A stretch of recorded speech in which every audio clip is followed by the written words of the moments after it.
So I was thinking for last few days on the topic of Srila Prabhupada's position as the founder Acharya.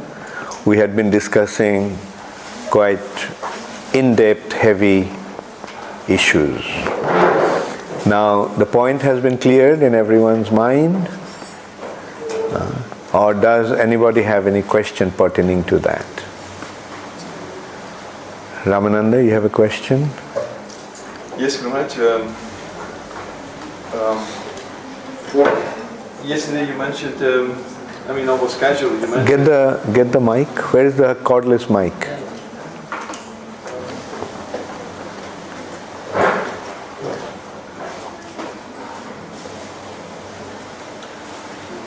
Oh, so were you in Saffron today?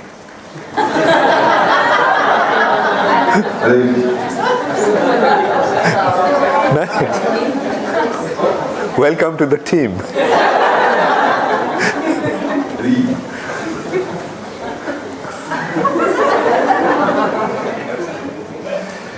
When you mentioned that people don't like organized religion, you almost casually said, of course ours is different. And I was thinking, of course, when Guru Maharaj is there, everything is different. I've been following Guru Maharaj for 20 years, 25 years, and it was always so completely different. You always come up with the best of everything. It was such an amazing experience. And but still, I was thinking, for the case not, to be proud or arrogant or whatever, that it's important for the case of preaching that we have it explicit how we are different from other. Because sometimes when we go a little bit down on Kanishta level and all these things, we are not so much different, I feel. But we are like one Muslim man came to visit Bangladesh recently, and actually he came 1 year ago, and he was impressed, and then still he didn't say very much. But recently, just 2 weeks ago, he was in Antwerp, in Belgium, and he visited the Rath Yatra, and he followed the whole Rath Yatra. And then he came back and said, actually it's an educator from the school that I'm teaching. And then he came to me and he said, wow, your thing is really different. It's so joyous and it's so colorful. And that's one thing I was thinking, we are really different in our Rath Yatras and our colorful culture. And so I think it's nice when we can immediately have it on our mind. Yes, we are different, all know these aspects. It can be important, when we have to come up with it. And also to have a clear model in our mind, how we should be and how we should. Good point. Good point. Did everyone understand the question? Because it's a continuity of something that we already discussed before. Anyway, just to give a little background, yesterday I mentioned that sometimes even some devotees are opposed to the idea of organized religion because they think that organized religion is bad. And in that context, I pointed out that it may be, but in our case, it's different. So Ramananda is taking the cue from that point. And he is asking me to explain why it is different. Like, is it just a false claim or it is real? Good point. So,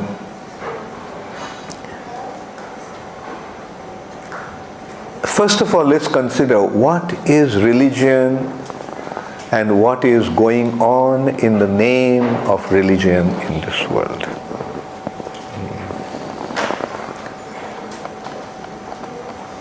What is religion, actually?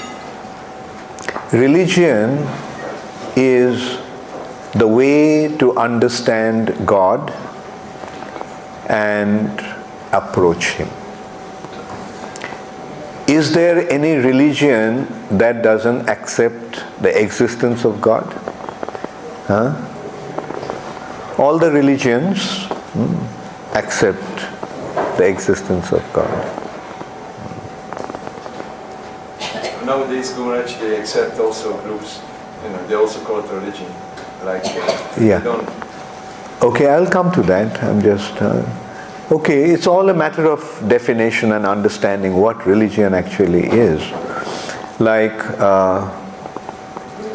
what people think is not what really matters.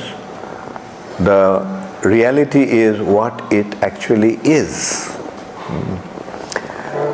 Let us go to the Sanskrit synonym of the word religion. What is the Sanskrit word for religion? Dharma. And what is the meaning of the word dharma? Dharma literally means the inherent quality of a substance, the inherent characteristic of a substance. Like this dharma is even applied in case of water, in case of fire.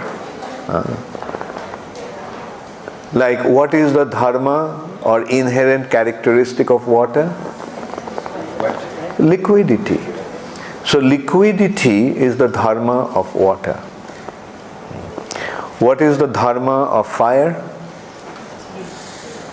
Light and heat. Wherever there is fire, there is bound to be light and heat. Fire burns, right? This ability to burn is a characteristic of fire or dharma of fire.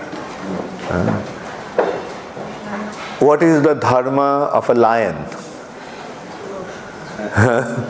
Okay, roar, only roar. Okay, the dharma of a lion is to kill.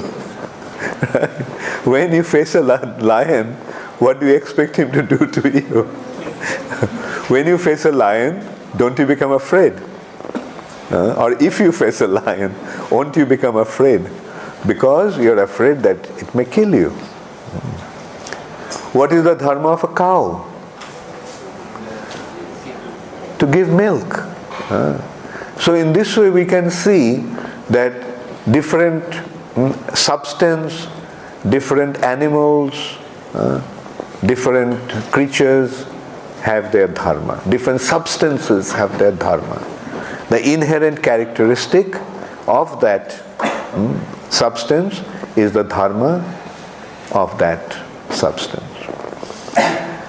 Now, Atma is a substance. The soul is a substance, right? So the soul has some natural characteristic. What is the natural characteristic of soul? Okay, fine, consciousness. That is there. Wherever there is a soul, there is consciousness. But when you go into the depth of it, what is the natural inherent characteristic of the soul? Okay, to serve, that's fine. Okay, I'll just be brief, I'll go straight to the point.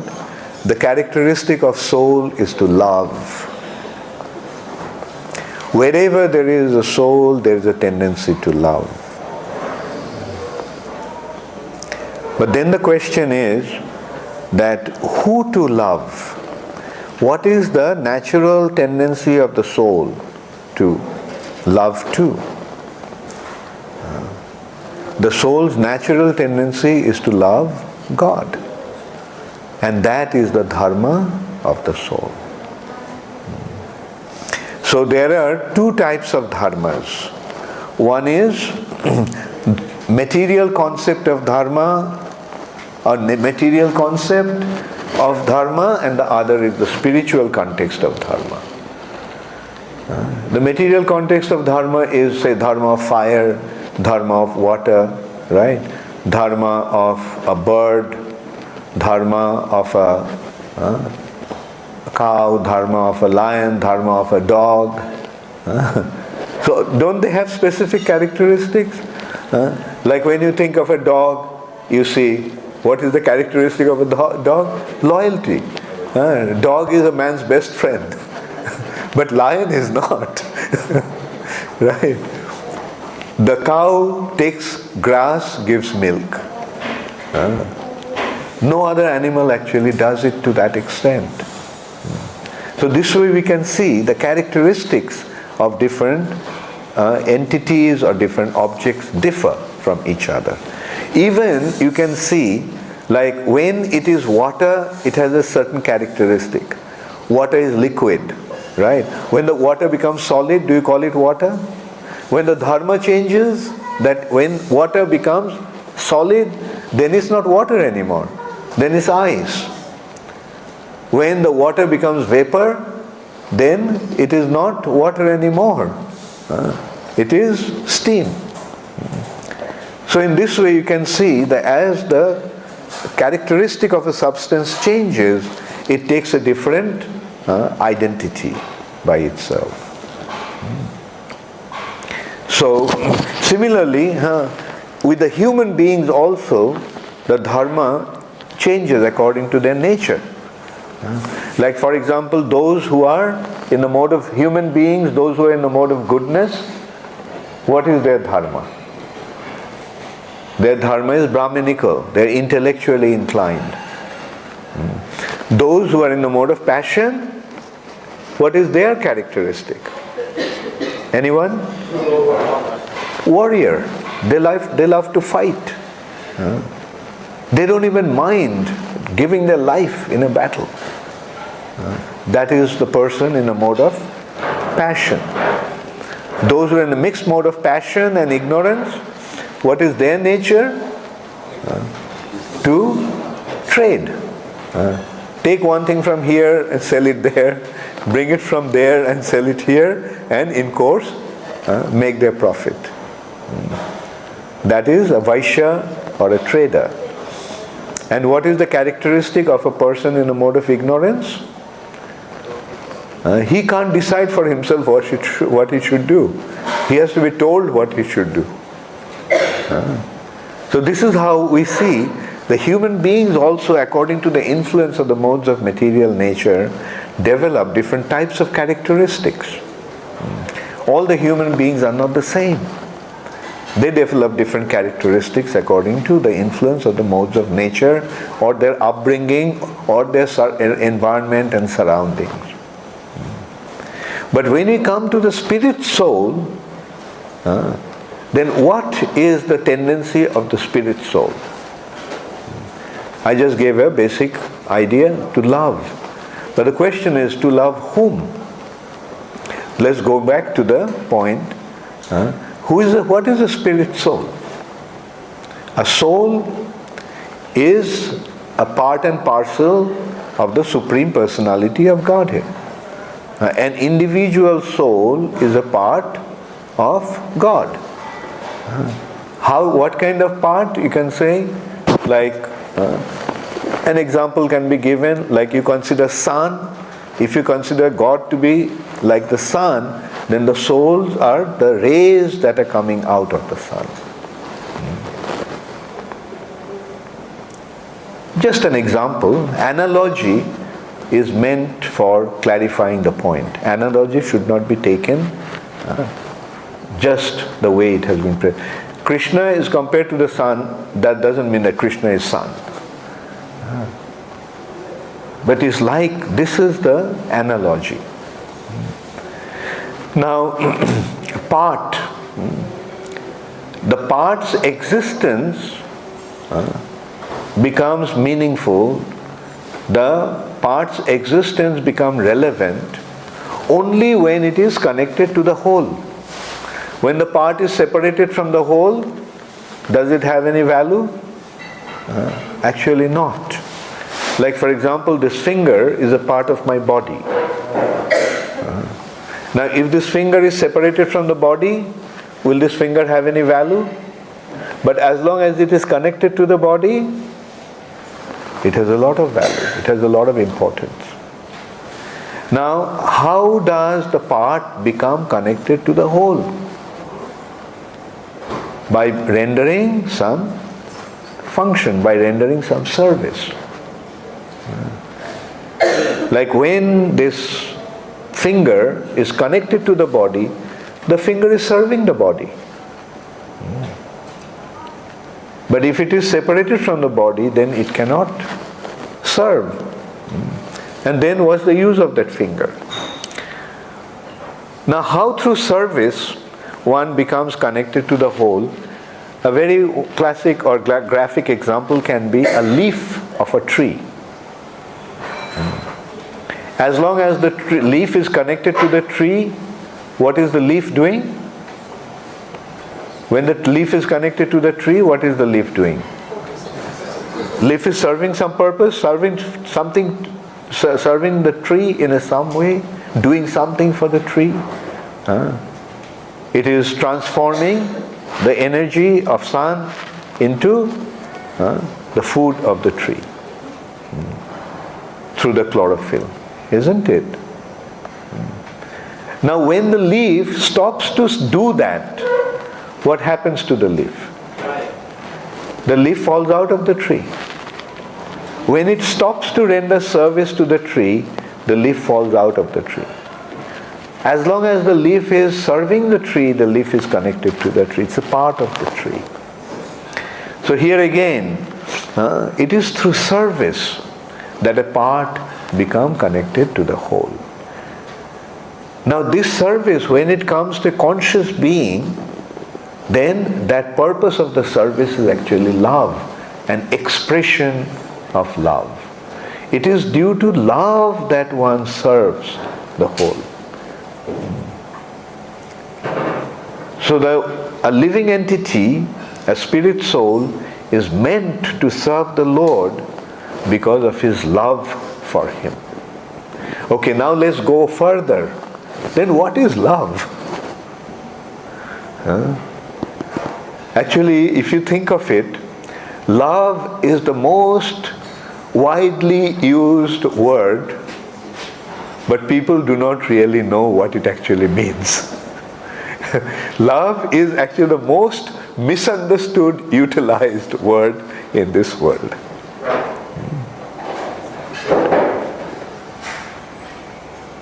Why?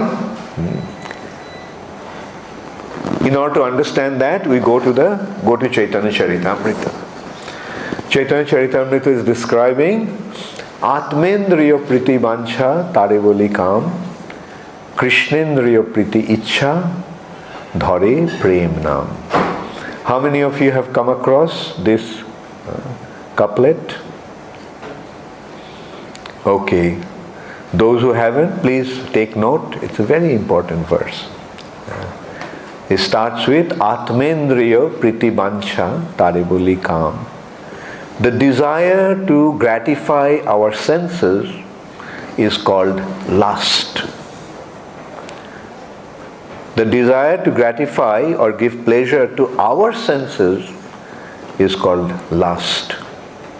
But the desire to give pleasure to Krishna's senses is called love. So what is love? Love is the inherent desire to give pleasure to Krishna's senses. And what is going on? Now you consider what is going on in the name of love in most cases in this world. The desire to gratify our senses. That is not love, that is lust. In Sanskrit, the word for love is prem, word for lust is kam. Atmendriya Priti Vancha Tare Boli Kam. Atma Indriya, my senses. Priti Vancha, give pleasure, desire to please my senses, desire to give pleasure to my senses is Tare Boli Kam, is called Kam, lust. But Krishnendriya Priti Ichha Dhare Prem Nam. Desire Krishna Indriya, desire to give pleasure to Krishna's senses is called love. Otoeb Kam Preme Bahuto Antar, Kam Andhotamo Prem Nirmal Bhaskar. Therefore, there is a vast difference between love and lust. Lust is deepest darkness, whereas love is brilliant as the sun. So that's why I say that the word love is most misunderstood in this world today. People generally do not understand what love is. What they identify as love is actually lust. Love is exclusively for the Supreme Personality of Godhead. Our desire to serve Him is love. Okay, now let us go to further analysis of what love is now. You know what is love? Prem? Love is the inherent craving of the soul to become connected to somebody. Love is there with the soul. When you say the love is there with the soul, how do you identify that? Where is the soul situated? In the heart. The soul is situated in the heart. And where do we feel the love? Don't we say, we love with all my heart, with all our heart. We love with all our heart. But do we ever say, we love with all my brain? Brain thinks, but the soul, the mind, brain is the seat of the mind. And with that, the mind thinks, remembers, and so forth. But the soul is situated in the heart. And love actually emanates from the soul. Therefore, we feel that the love is coming from the heart. So that's why love is there with the soul. Wherever there is a soul, there is tendency to love. Meaning, the tendency to become united, to become connected to somebody. Even a lion feels the love. Have you seen the lion mother, the lioness's love for her cub? She will turn the whole world upside down in order to protect her cub. In one hand, lion is such a ferocious animal. But look at the way the lion and lioness protect their children. That shows their love. Even a snake loves its babies. So this love is there, the tendency to identify ourselves, identify oneself with its other connections. But it is actually meant to be offered to Krishna. Because through love, through this tendency to become united, we want to derive our pleasure, our joy. Because joy is another inherent characteristic of a living entity. And this joy is derived out of love. But when this love is offered to anyone else, does that love become fully satisfied? No.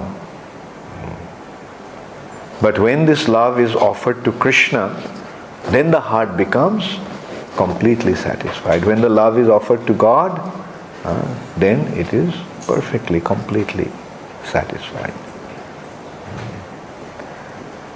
So now let us go to that then, as I said, like what is love? Love, as I said, that light and heat are the characteristics of fire. Wherever there is fire, the heat comes out automatically, light comes out automatically. Similarly, where is soul, love comes out automatically. It radiates. It's actually an energy that unites. Through love, we become united. Through hatred, we become separated. Love is an energy that is inherent with the soul to be connected to, that unites us, that connects us.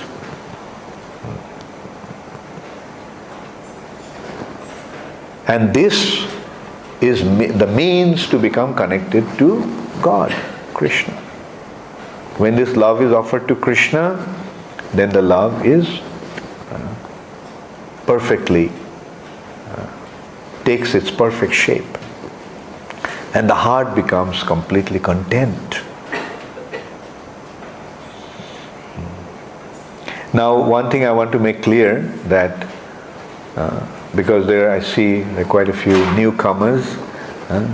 I presume you are Natasha's husband? Yeah, I'm very happy to see you. You came today? Okay, thank you for coming. And so when we say God, when we say Krishna, we mean the Supreme Personality of Godhead. The Supreme Person. Supreme. There is no one above Him, no one equal to Him. That personality created everything. And that personality is maintaining everything. And that personality is the source where we all came from. Like where does a ray of sun, ray of light come from? Where does the ray of light come from? From the sun. What is the source of light? Sun. Similarly, we all are spirit souls and we all are coming from the sun, from Krishna. Just as rays of light comes from the sun, similarly we, the rays of consciousness, the spiritual beings, the spirit souls, we are many, but minute. We all are coming from Krishna. Now, as I said, like if the part becomes separated from its origin, then what happens to the part? Its identity is lost. Similarly, when we become separated from Krishna, then we begin to identify ourselves with the body, losing our spiritual identity. We don't see the light anymore, we see the darkness. Another example in this way can be when you are standing with the sun at the back.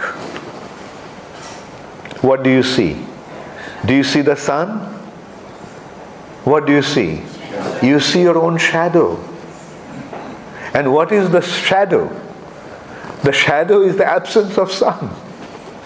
Isn't it? The shadow is absence of sun casted by our own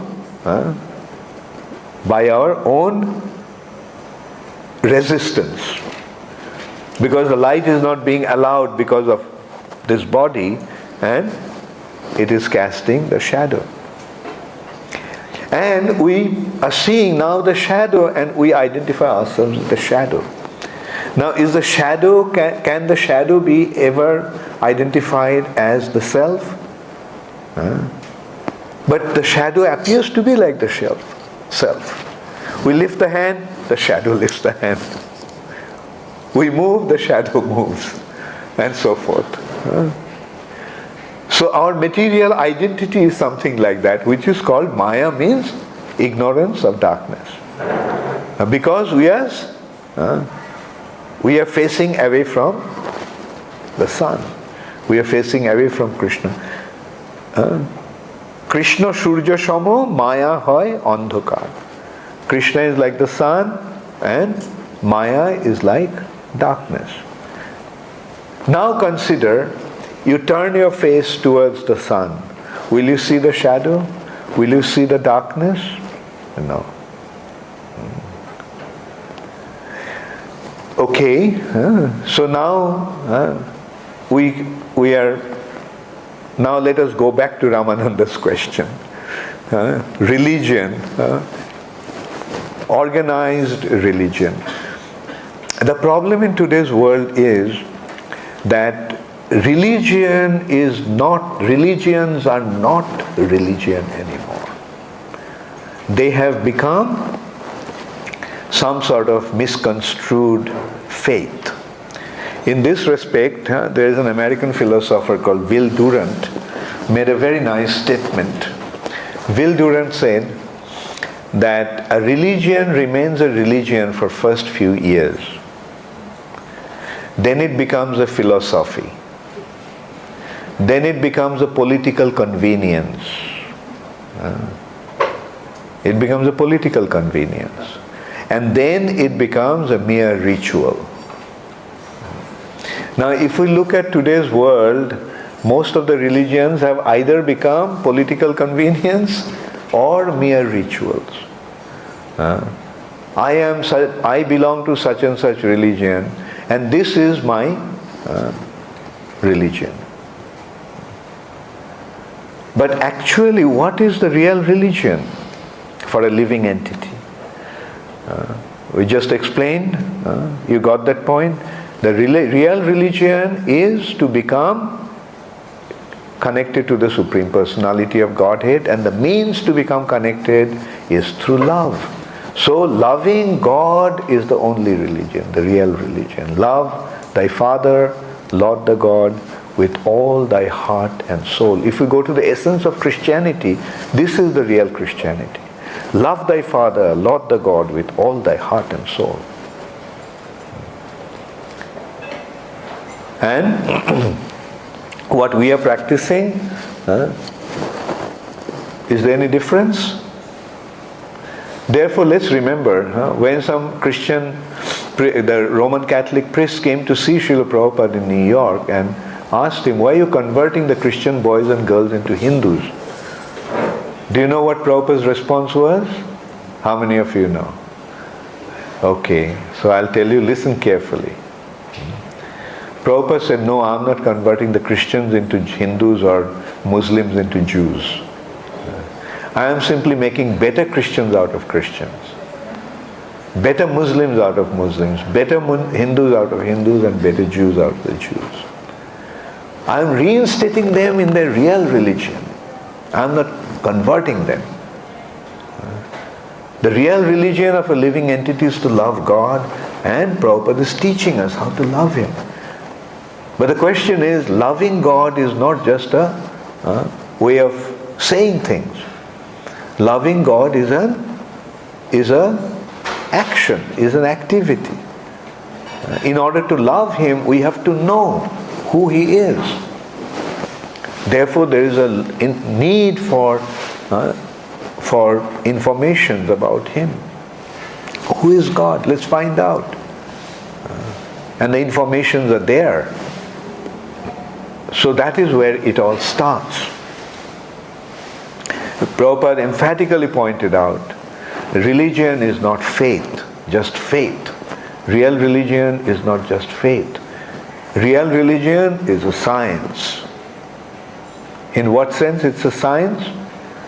Okay, now let's go back again. What's the definition of the word science? I'm sure many of you are coming from scientific backgrounds, science students. What is the definition of science? Krishna Arjun?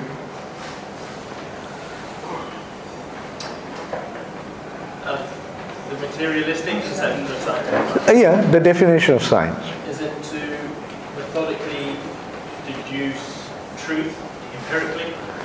Okay, close. Very close. Anyway, Saraswati, what's the definition of science? Something that there's a hypothesis which then has to be proven. Okay, also close. The hypothesis that becomes a thesis, right? That is after being proved. Okay, good points. Okay, if we go to the definition, I can think of two definitions of science, the word science. Science is a systematic study of a subject. When systematically you study a subject, that is science. So systematic study of energy is physics. Systematic study of number is mathematics. Systematic study of life is zoology or biology, isn't it? Now the word science has another connotation, and that is the experimentally verified facts is science. When the facts are experimentally verified, then it becomes science. Now you see the difference between science and faith? I can have any faith, I believe that. Nobody can contest it. I believe that earth is flat. Well, you can have your choice, right? But when it comes to science, then you can't say earth is flat. The science proves earth is round. So these are, now, when Prabhupada says what we are practicing is a science, what does it mean? We are practicing something that can be experimentally verified. A systematic study of a subject. What subject we are studying systematically? God, soul. It starts with soul. First it must start with soul. We have to understand our spiritual identity. Then only we can go to the spiritual reality.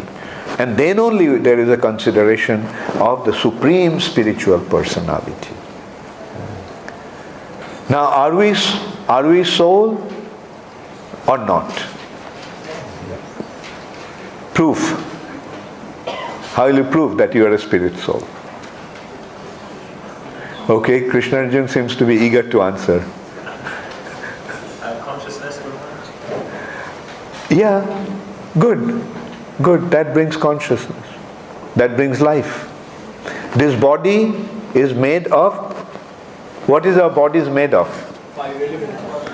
Huh? Okay, 5 elements. The body is made of dead matter. Isn't it? This body is matter living or dead? Matter, this sofa, is it living or dead? This table, dead matter. We say dead matter. But you and I, are we dead or living? At least till now we are alive. So we are living. Now what causes us to be alive? The cause of us being alive is the presence of the soul in the body.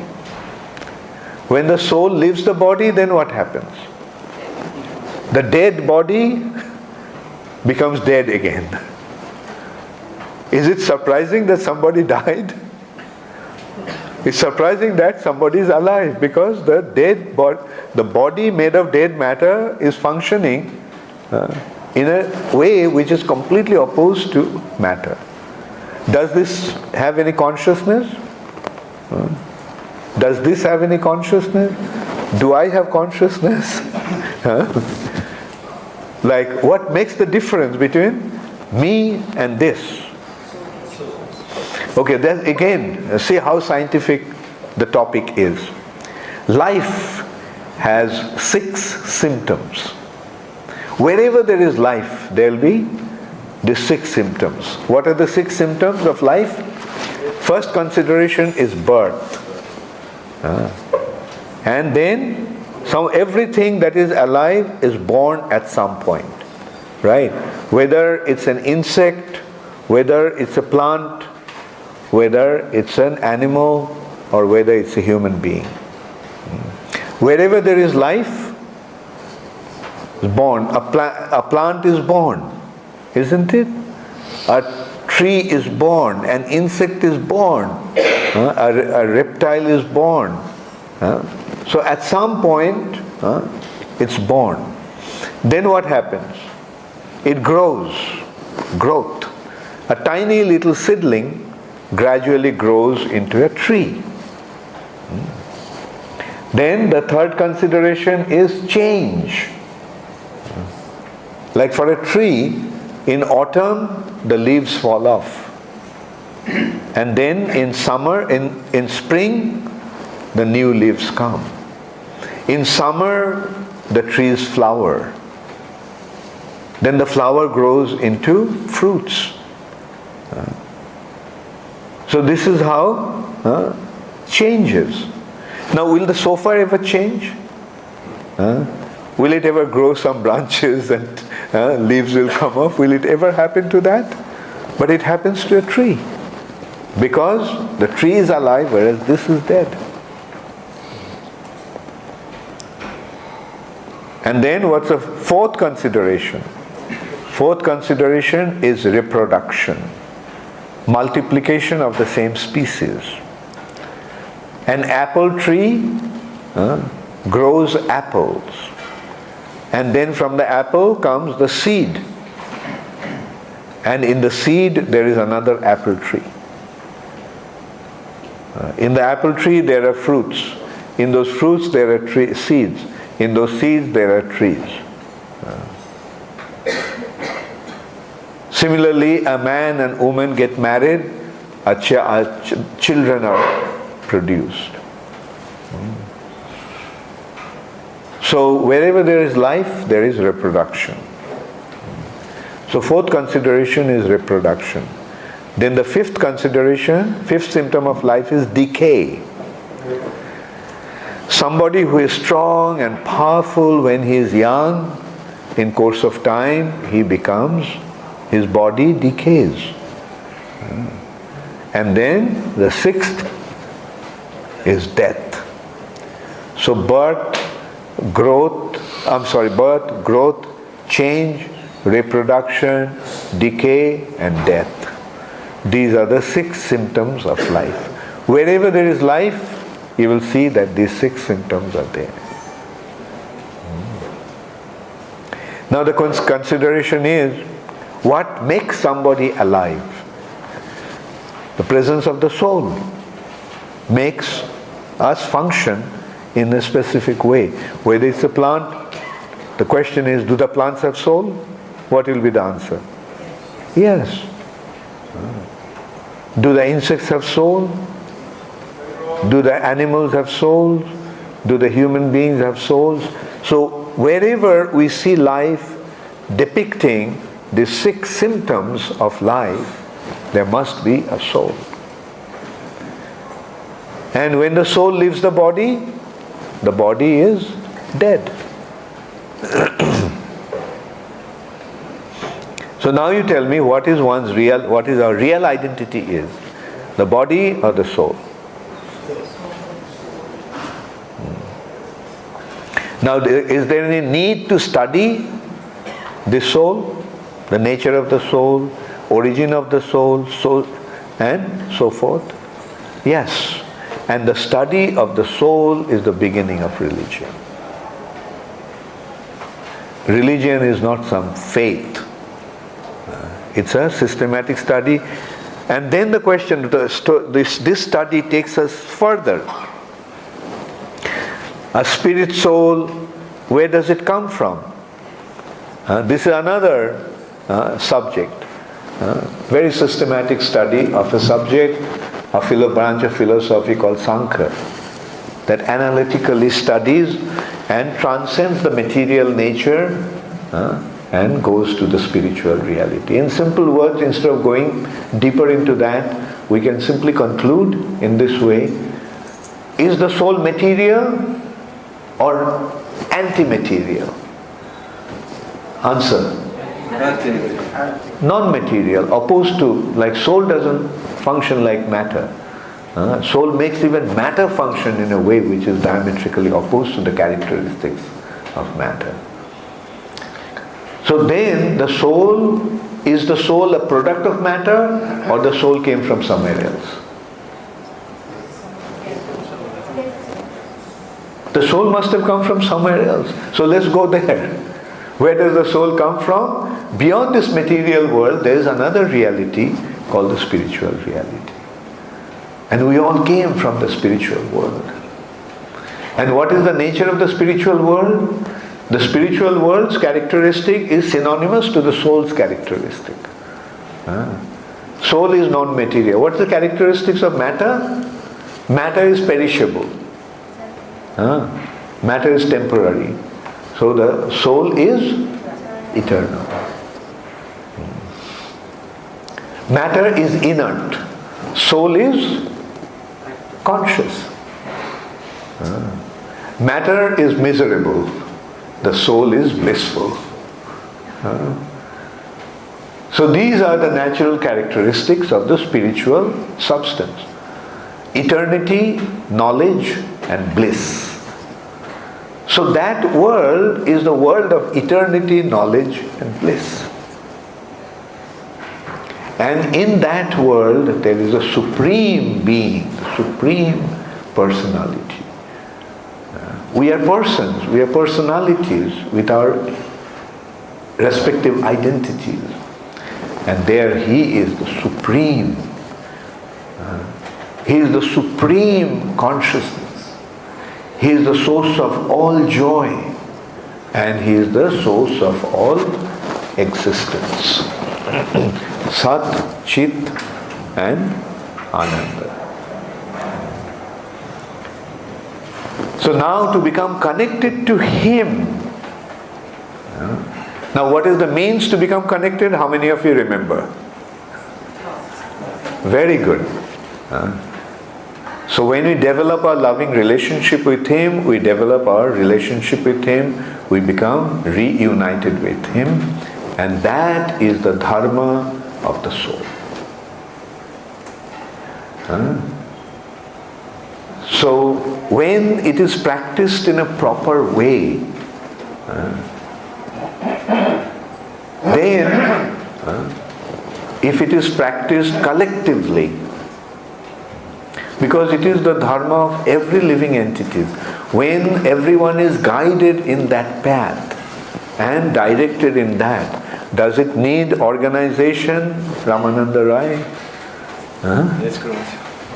When you are dealing with a mass, then there is a need of systematic, disciplined way of moving forward. Therefore, organized religion is not bad. The misappropriation of that is bad. But proper application of it is not bad. Okay, Saraswati, you have a question? Yes, Maharaj. Give the mic.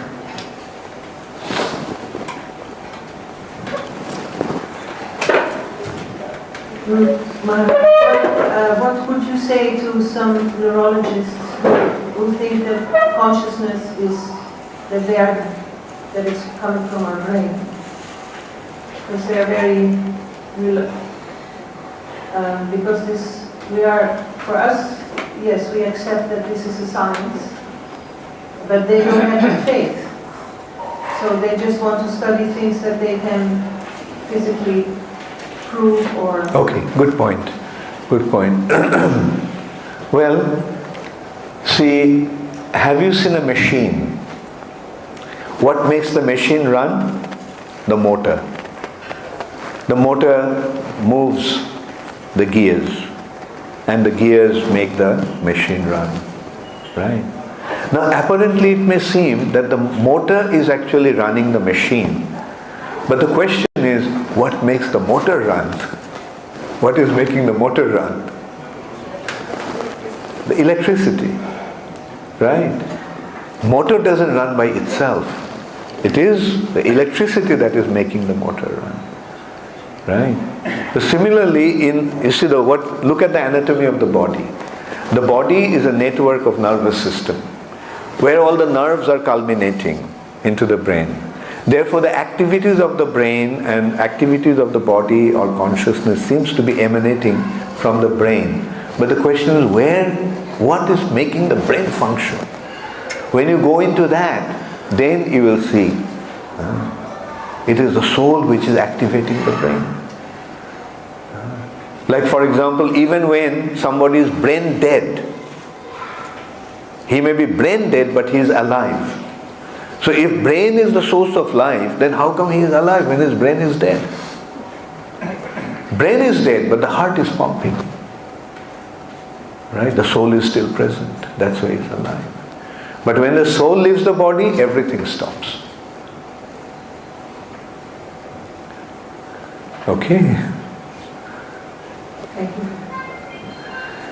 Okay, so any other question? Let's get into a question-answer session because we almost discussed the topic, the Prabhupada's position as the founder Acharya, last 2-3 days. Yes, Anand Mohini. Give her a mic.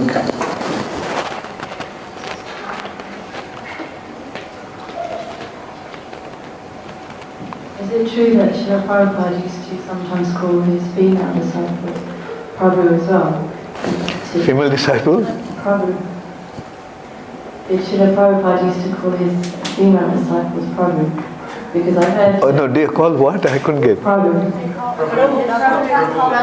Call female disciples Prabhu. Prabhu, oh okay, Prabhu. Okay. I never heard that. I'd been with Prabhupada continuously, practically for 10 months, and I never heard Prabhupada addressing his female Because disciples. I've heard many of Srila Prabhupada's disciples, female disciples, calling each Yes, some are making a movement out of that, but and first of all, Prabhupada don't make such a big grammatical mistake. Prabhu is a mess. Anyway, don't bring this. We are discussing something else. Like, let's stick to the main point. Whether Prabhupada called female disciples as Prabhus. I mean, would you like to be identified as Prabhu? The reason I heard it was that instead of distinguishing between male and female, it's transcending the bodily platform. But still in the spiritual sky also there are male and female. Is Radharani a female? Krishna is the supreme male. So if there is discrimination in the spiritual sky, naturally there will be discrimination here also. I mean the difference of gender. Comment few words to your question. I mean, you asked whether I heard Prabhupada ever saying, no, I did not. But at the same time, sometimes the father may affectionately call the daughter princess, right? Or father may affectionately may call. Prabhupada may have called, but I don't think that should become the norm. Because the father told one girl once, princess, that now from now on all the girls should be addressed as princess, right? So that is the point I was making, that it's a cultural consideration. Like, in India, no woman will be addressed as Prabhu. Prabhu is a purely masculine gender. But Prabhupada may have called somebody Prabhu, but my point is that shouldn't become the standard all throughout the society. Okay? Thank you. Hare Krishna. Yes, Jeff.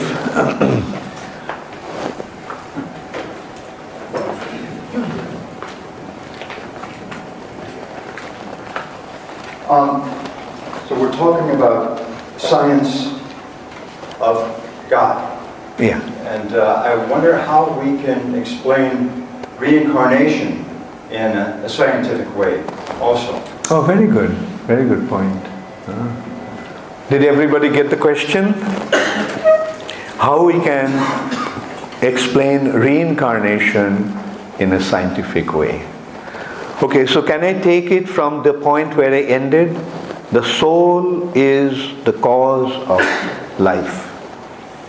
Then let us consider what is birth. The soul's acceptance of a new body is the birth. And soul's departure from the old body is death. And life is the period between birth and death. Right? Now it is the presence of the soul that makes the body alive. And when the soul leaves the body dies. The soul never dies. Soul continues. And the soul transmigrates from one body to another. And you call that reincarnation. Reincarnation. He comes back to carne, flesh, the body made of flesh and blood. It's adopting a new body. That is or return. But he doesn't come back to the same body. Right? The soul lives but doesn't come back to the same body. The same body is gone and finished. Either it's buried or burnt. But the soul comes in a new body, generated in the womb of the mother. So that is the science of reincarnation, in simple words. Make sense? Thank you. Yes, Pradeep? Maharaj, I have a question. Everybody says that when you are connected with God, you are in the Satchitan, the eternally blissful state. So to reach there, one has to love Him completely. So why does the same person comes away into this world? Because when he was originally there, he was all loving. So what triggers? Because when one is all loving... How do you know that he was all loving? No, but I thought the characteristic of being there means you are all... Well, you see, this is something that you'll never be able to understand the answer. Prabhupada said that the cause of our fall down to this material nature lies in the spiritual reality. So unless you go back there, you won't be able to understand it. So leave it at that. Now you're here, try to go back. Don't waste your time trying to figure out how you came here. Because it can go on and on and on for generations after generations. You'll never be able to find the answer.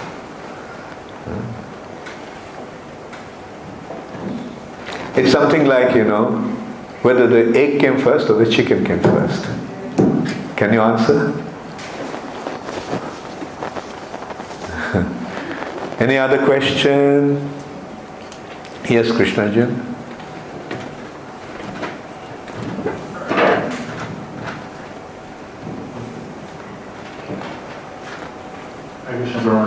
Is it an open forum to ask any questions? Yeah, sure.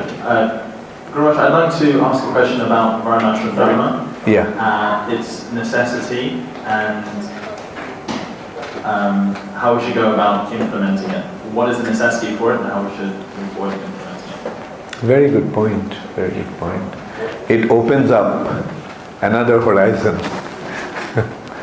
Okay, we'll try to... You see, I'll begin with that with an experience that I had with Srila Prabhupada. I actually even mentioned it in one of my Vaspuja offerings. That, you see, I used to be with Prabhupada practically 24 hours a day in Vrindavan. And especially, we used to have our time, our shifts at night. And my shift was 12 o'clock to 2 o'clock at night. And sometimes Prabhupada couldn't sleep at night. And in one such night, Prabhupada was lamenting that there is so much to do, but his health is so bad. Now, mind you, Prabhupada is saying that there's so much to do after all that he had done. So I told Prabhupada, you should feel like that. What you have done is inconceivable. Nobody can even imagine of doing such, achieving so much. So you should simply relax now. Then Prabhupada said, no, what I have done is the 50%. And the other 50% is to establish Varnashram. And then he said, not that everybody will become a devotee. Those who won't become a devotee, for them we need Varnashram. And then Prabhupada went on to explain that the devotees will just surrender to Krishna, but not that everybody will be in that platform.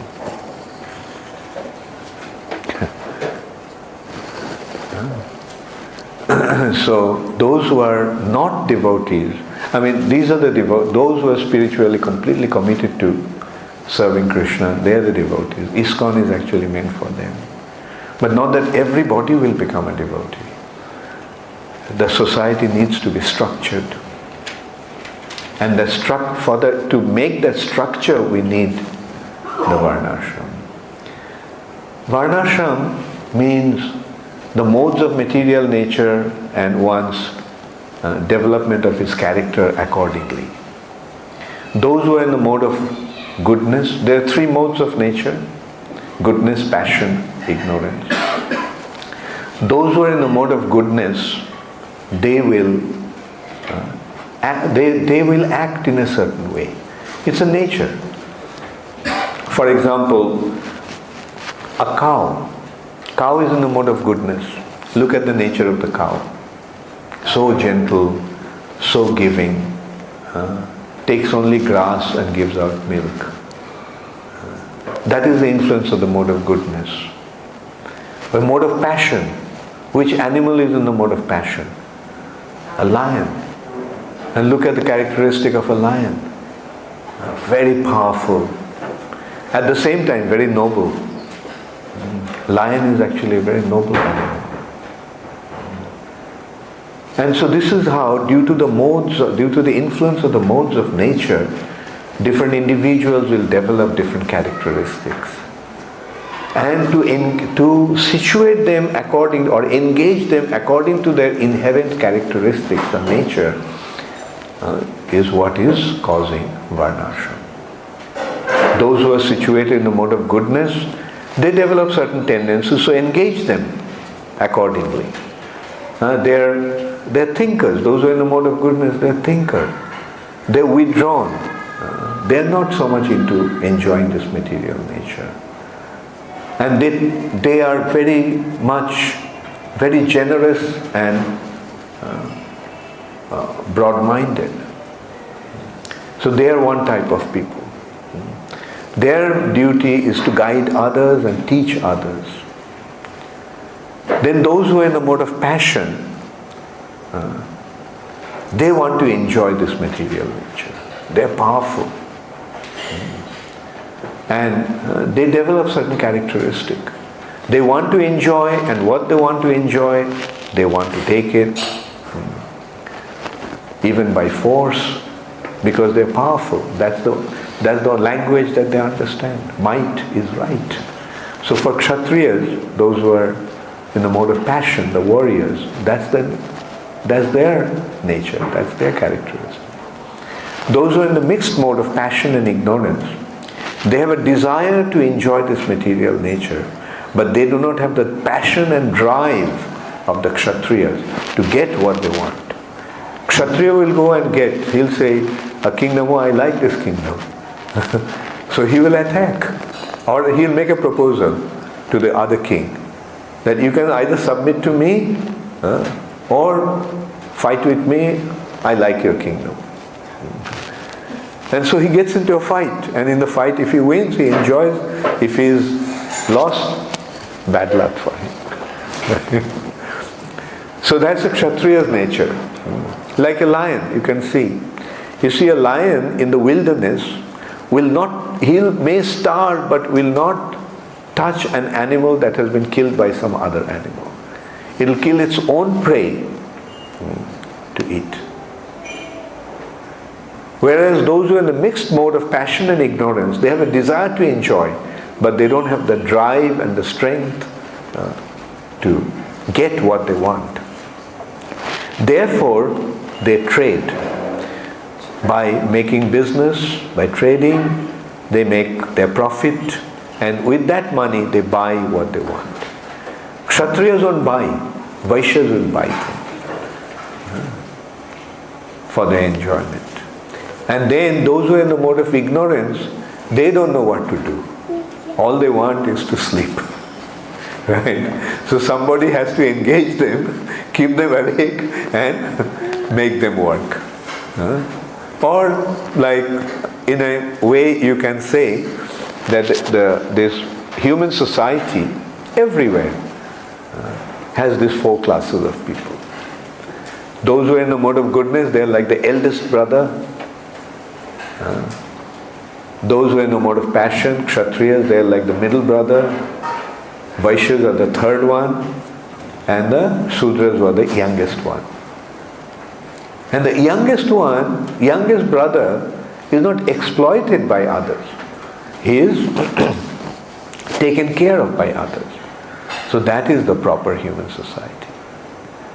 So this is how the human society has to be structured. And that is why there is a need for Varna, and the human life has to be divided into four sections. student life, married life, retired life, and renounced life. Brahmachari, Grihastha, Banaprastha, Sannyas. Does it answer your question? Thank you. Hare Krishna. Yes, Saraswati.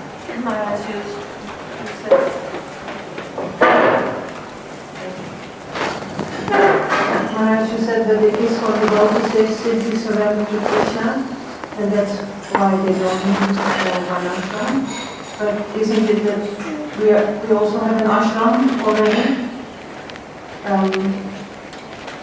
Like we are grihasthas or anapastas or brahmacharis? Yeah. So don't we automatically fall into the varnashram? We are trying to practice in an established varnashram to create the structure, but in the ultimate sense, it's not going to happen in such a small little premise.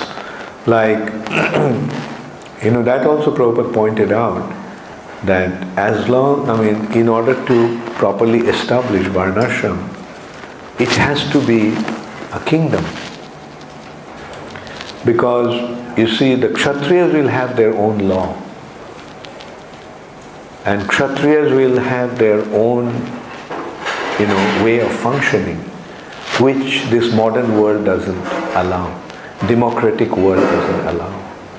In democratic world, one doesn't have the freedom to do what he wants to do. Like, of course, this is my perception. Like, my perception is that in today's world, the Brahmanas, yes, Prabhupada is creating the Brahmanas. But what is lacking, and the Vaishyas are there and most of them have become Sudras. So in Varnashram culture, which section is missing? Kshatriyas. Because in democratic world, Kshatriyas don't have a room. They don't have any place. Democracy has come in order to undo the Kshatriya culture, right? And the only semblance to the Kshatriyas in today's world that we can see are the mafias. Of course, I got the understanding of the mafias by seeing The Godfather. Long time ago, of course. You see, they have their own law. And what is the law? The real mafias in America those days, at least what we got from Godfather, you see, you submit to him and he will give you all protection. That's the nature of a Kshatriya. You surrender, I will give you protection, even at the cost of my own life. Now, isn't that the law of the mafias? Originally that's what it used to be. Like, you pay me tax, I'll give you protection. And they were powerful individuals. And anyway, so because they cannot function in democratic world, therefore, they had to function in a kind of subterranean way,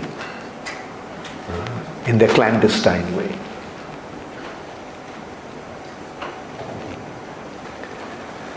So will it take, before we can have Kshatriyas, do we need to first convince many more people to vote for, by democratic ways to overthrow the democracy and vote for... How it will happen, I don't know, but it must happen. In order for Varnashram to be properly established, democracy has to go. In democratic context, you can't establish Varnashram.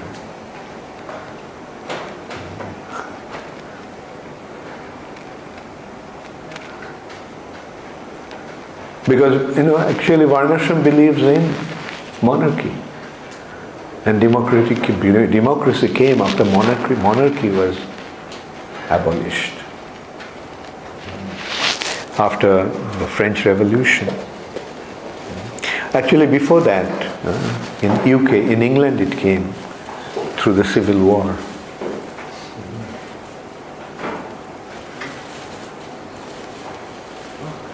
Oliver Cromwell.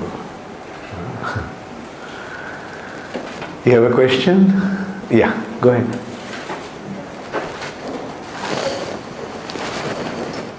Hare Krishna, Maharaj. It's an interesting topic coming up. So for a long time I had something on my heart, and I think this is the right moment to express. Maybe a little bit explanation. First of all, I want to thank that you bring us so close to Prabhupada and to Krishna. And also, because of your mood, we creating a whole family mood. I wish we should stay here 365 days. But take over the hotel and do things like this. But the point I want to make is, Saraswati Mataji also brings up, and Krishna Arjuna. It's strong on my heart. 25 years I did book distribution, but I don't know what's happened in the last 3-4 years. I feel I have to work to establish a Krishna conscious community life on the countryside.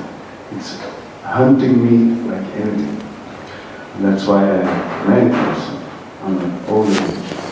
But the thing, what I want to say is that I see a little bit alone I can do so little, although I'm extremely motivated for it. A few points made me so strong coming. One thing was when I was in South India, I did so many village programs, so many house programs, and always the Grihasthas were asking me, Prabhu, where is the farm? Where is the Gurukul? We are dying off in the cities of Hyderabad, Chennai, and all this. And I felt it from my heart. I saw so many other families. And also I was 3 years on Padayatra, where I totally transformed my understanding of economic maintenance, everything. So now I feel if, as our leaders, we have so many members, maybe 1 million, I think. And we have lands, and we have donors, sponsors. Now if you just have these courses, practical courses, how to build houses, how to, in small units at least, when 100 people are convinced, devotees, and then the courses are there, then the transformation from the city to the countryside can be done. And then I read these quotes of Prabhupada, we will attract the people practically. And then the philosophy follows. So my thing is, I feel sometimes if all the leaders concentrate totally on this re-education, practically and spiritually, we can do it very fast, small units like in Hungary, and then we can speed up the revolution. And so my question is my vision right, or the city preaching at the moment is more important? Or because I see many devotees dull, I don't see the light in them. Good. You know what you're trying to do? You're trying to, the way you're proposing, you're trying to lead the leaders. You're saying what the leaders should do. They should get together, they should do this. But you have to first consider what they're already doing. Right? You may think that that is what is most important, but others may not think that way. For example, I will frankly admit, I don't think that is my priority. You know why? Because the world is not ready for that. Society is not ready for that. Because in this society, I mean, we have, it's not that I had been involved as a GBC in 2 areas where we had large piece of land. One is Radhadesh and the other is New Mayapur. But the thing is, you know, although we tried to become self-sufficient, I mean, that's the first thing that we need to have, self-sufficient, right? But the thing is that you can't become self-sufficient. You know, for example, especially in New Mayapur, I tried. There was a large piece of land. to produce grains in field ourselves is costing more than 2 times than it costs in the market. That is the reality, right? Then by just producing grains is not enough. You need other things. You have to pay money. For electricity, for gas, for everything you have to pay money. Now where does the money come from? Householders have to maintain their family. Where does the money come from? So they, instead of opting to work in the field, they went out selling paintings. Because that is the easy way to earn money.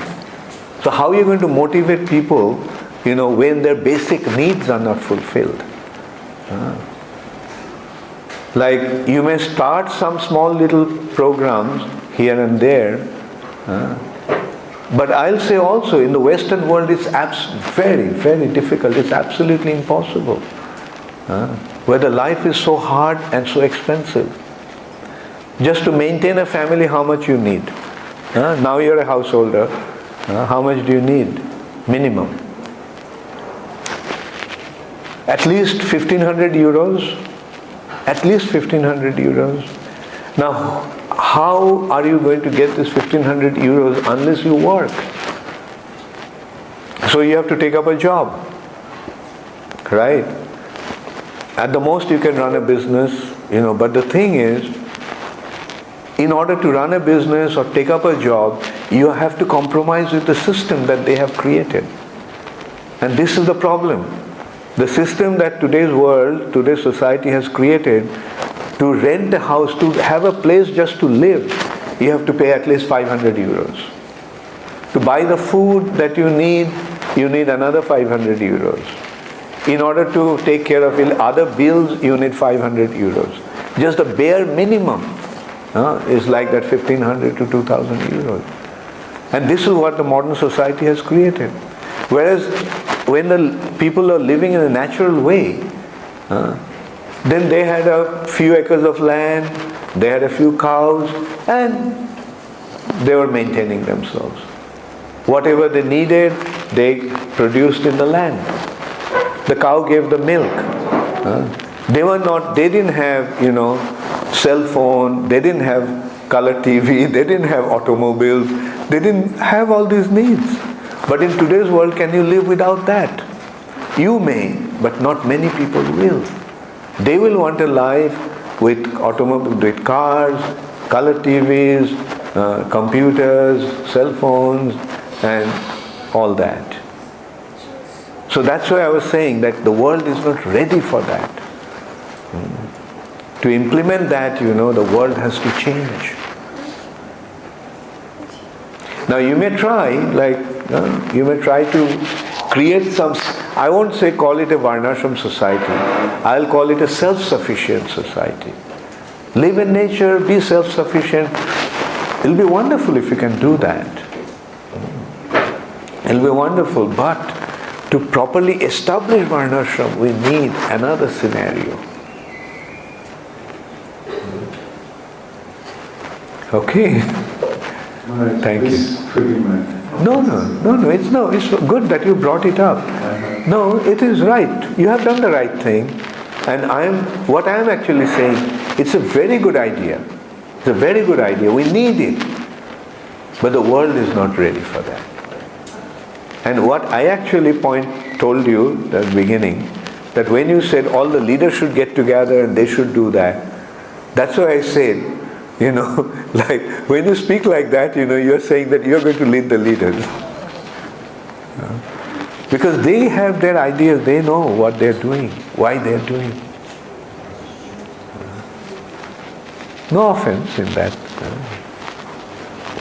Yeah, Vinod Bihari. Hare Krishna. When we refer to the Kshatriyas, like we are referring them as warriors, but also sometimes it's referred to as the administrative class of people who are administrating the society. But they administrate with might, with power.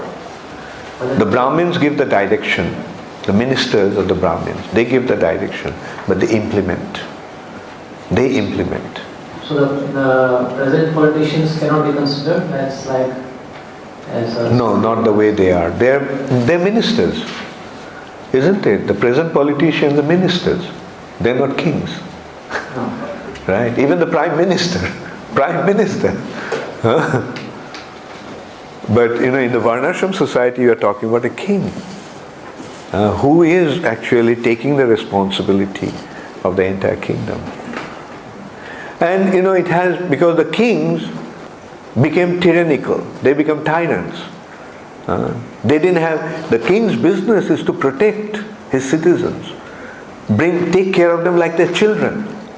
That is the Vedic understanding of a king. That he should treat his subjects. The Sanskrit word for subject is praja. Praja means children, those who are specially adopted. The king treats his subjects like his children. But that was not the case in the past, in the recent past. The kings are exploiting their subjects. Like there is a famous saying, when they revolted in France, Marie Antoinette asked, why they are shouting? Then she was told, they are demanding bread because they don't have any bread to eat. She said, then why don't they eat cake? They don't have bread, so why don't they eat cake? So this is how inhuman these people became. And that's why they revolted and they got rid of them. And in a way, democracy is better than the worst, but not the best. But simultaneously, I think the Brahmin class is also missing. No? I mean, you said the Kshatriya is missing in democracy, but even the Brahmins, actually, because they are not given the position as to be the guiding factors. Even the Brahmanas became corrupt. Everything in that structure became corrupt. Brahmanas became corrupt, Kshatriyas became corrupt, Vaishyas became corrupt. Like the definition of a businessman, or definition of business was a noble art of catering to the demands of the society. The businessman's business is to cater to the needs of the society, and by doing that he would make his profit. But what is the modern day definition of business? The business is the noble art of cheating people. So that is how it has, taken the shape today. So this is how everything, all the structure has become degenerated, and most of the people have become Sudras. Everyone is looking for a job. And as a result of that, there is massive unemployment today.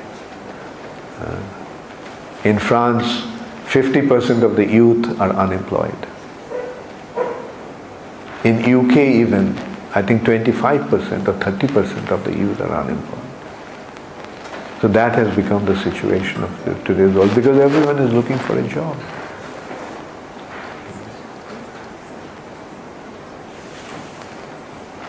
Yes.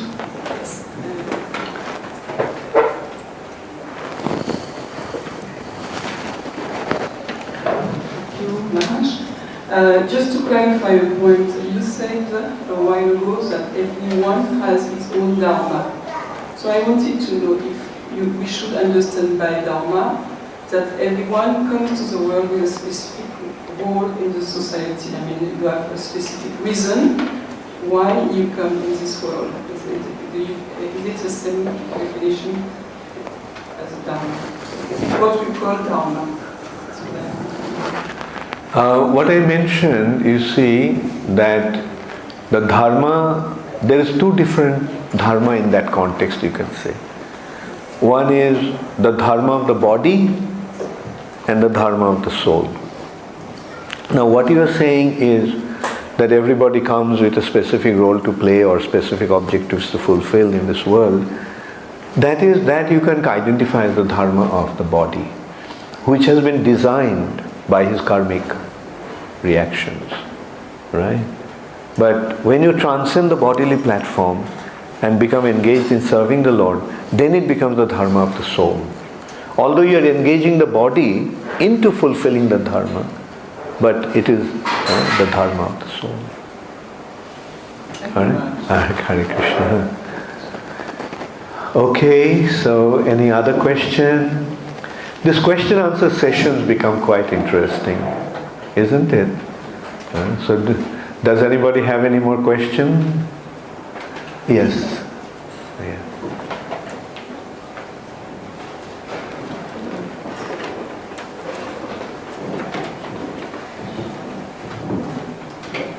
Hare Krishna Maharaj, I just wanted to ask, when the soul leaves the body, how does it feel? What do the scriptures say? When the soul leaves the body? How does it feel? How does it feel? Yeah, what do the scriptures say about the feelings? Is it blissful? Is it painful? Because someone told me that it's really painful when the soul leaves the body. Really Okay. It will depend upon your state of consciousness. Right? If you feel, oh, it's such a riddance from a rubbish, then you'll feel happy to leave it. But if you feel, no, I don't want to leave, I want to stay in this body, then it will be very painful. Right? It will depend upon your consciousness, or it will depend upon how attached or detached you are to the body. If you are very attached to the body, it will be painful. If you are detached from the body, it will be easy. Alright? So do you want to make it painful or easy? Okay, so what are you going to do? Krishna consciousness. Try to become, detached from the body by being Krishna conscious. Okay. Any other question? Ramananda?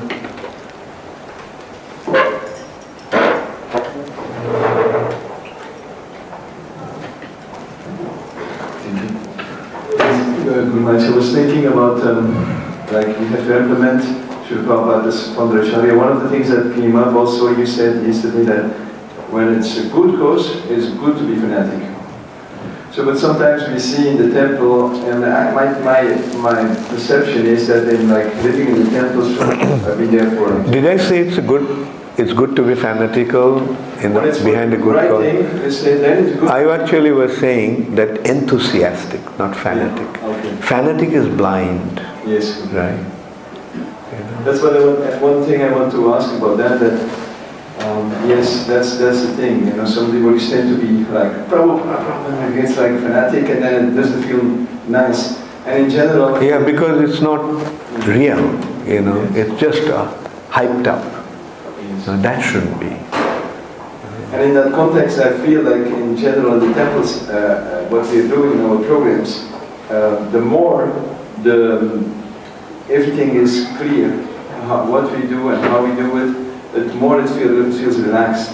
Like I felt like that whole issue of guru and thing that comes out, like for instance, the curtains open, we pay obeisances, and nobody says something because they don't know.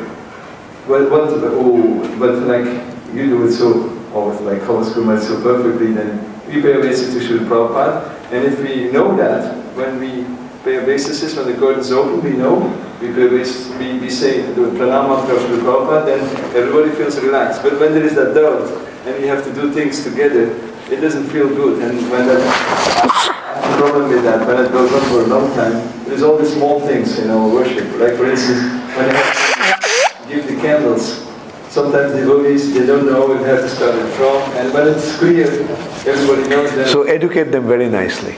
Yes. Thank you. Vashi? Yeah.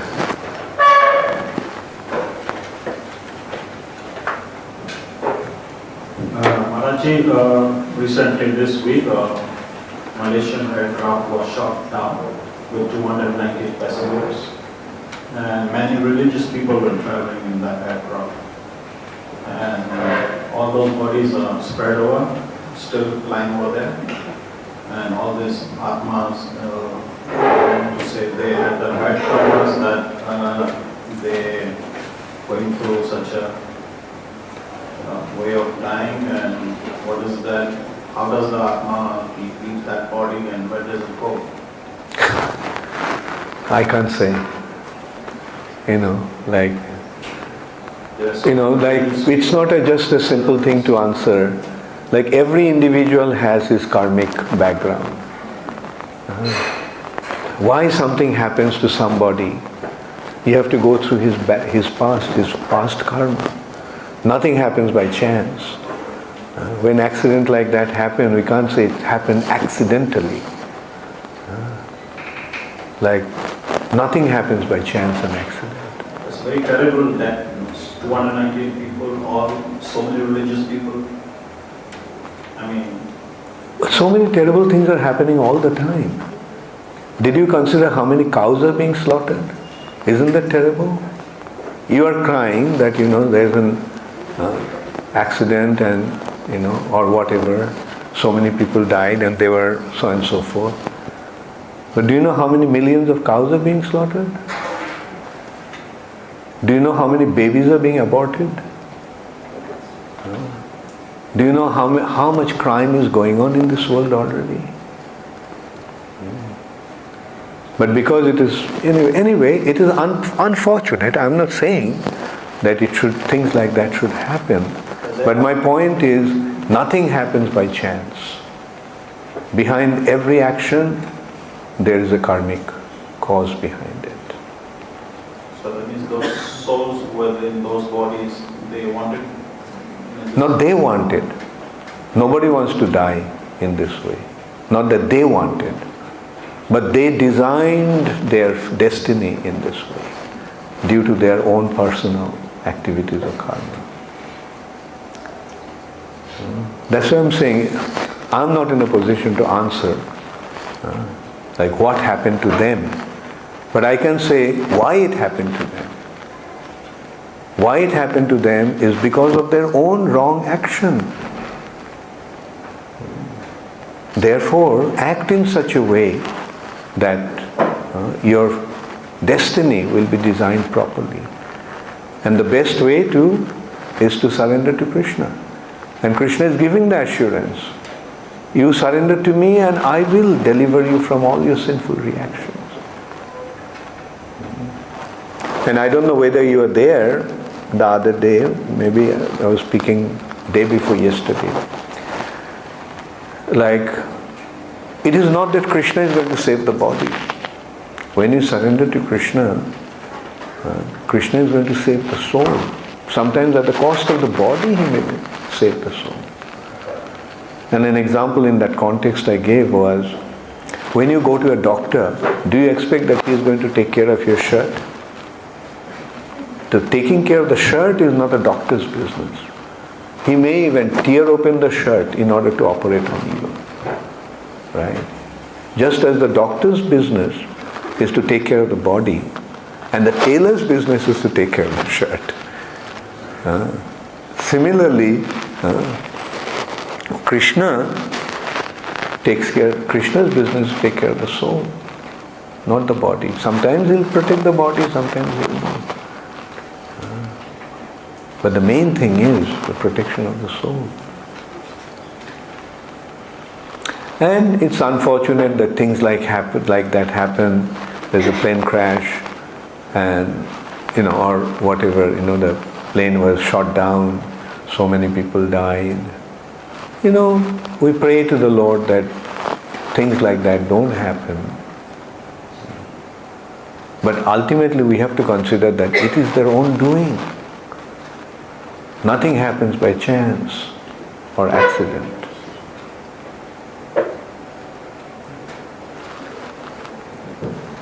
Yes? Maharaj, we can understand karmic reaction for a human being. How can we understand karmic reaction for mother cow while they are being slaughtered? Yes, the karmic reactions in the animals, they don't generate their karma. Right? They are in the hands of Mother Nature, and Mother Nature actually takes care of their evolution, so to say. But when one comes to the human form, then he gets an opportunity to get rid of his past karma and generate new karma. That prerogative only the human beings have. Okay? Just one Yeah, more. sure.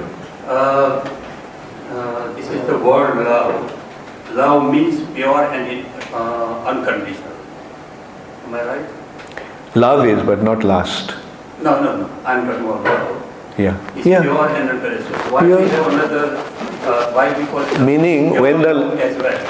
when the love is offered to Krishna, then it is love. Otherwise, it's lust. But then we use pure love as well. So How purely it is being applied to Krishna. That is the current degree of purity. Okay, thank you all very much. All glories to Srila Prabhupada. Gaur Premanande Hare. Did I